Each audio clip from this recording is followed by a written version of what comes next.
रही अमेरिकी बाजारों में, तो वहां पर थोड़ी सी चाल सुधरती हुई या फिर सैंटा के स्वागत हो रहा है? सैंटा का स्वागत ही कह सकते हैं आप, लेकिन बहुत स्ट्रॉन्ग पुल बैक नहीं था। स्ट्रॉन्ग नहीं, बहुत ही कमज़ोर सा था। हालांकि बहुत सारे लोग छुट्टियों पे भी हैं, इसलिए बहुत ज़्यादा वॉल्यूम में भी ट्रेड नहीं था, बहुत थिन ट्रेड था वो। और अगर आप पिछले दिसंबर को देखें और तो ये हफ्ता जो है यूएस मार्केट के लिए बहुत टफ था। पूरे महीने के अंदर 6-7% सारे इंडाइसेस गिरे हैं यूएस के।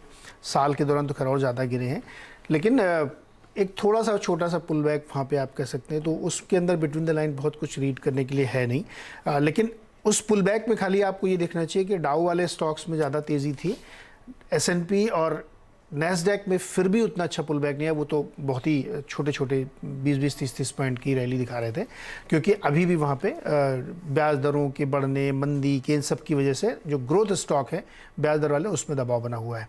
तो ये तो एक यूएस की बात थी।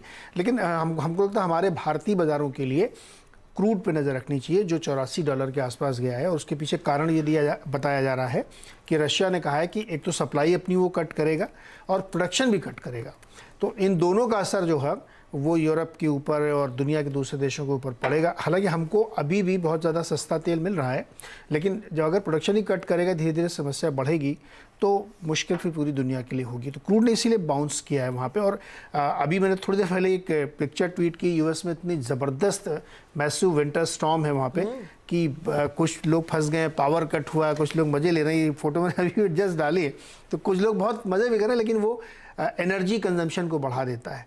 तो ये इसलिए भी क्रूड में आपको तेज़ी देखने को मिले। इंडिया के लिए बहुत पॉजिटिव है कि हम लोग शायद $39-40 पे क्रूड हमको रशिया से मिल रहा है, जो कि मैसिव पॉजिटिव। लेकिन कब तक मिलेगा ये कहना बड़ा मुश्किल है। तो क्रूड को एक नज़र रखना चाहिए।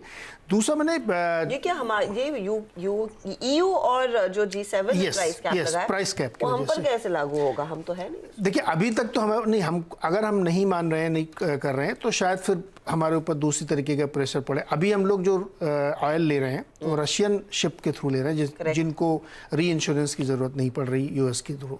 तो वो एक अभी तक चल रहा है, लेकिन कब तक चलेगा अब कहना नहीं है। लेकिन अभी तक तो फ़ायदा है। $39-40 आपके लिए बहुत ही बड़ी रियायत है।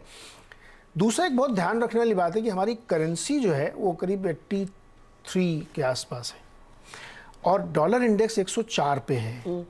तो जब 110 था तब भी हम इसी लेवल की करेंसी पे थे, अब 104 हो गया तब भी हम। तो कंपैरेटिवली हमारी करेंसी अभी भी बहुत वीक हो रही है और वो फेवर में जाती है डॉलर के।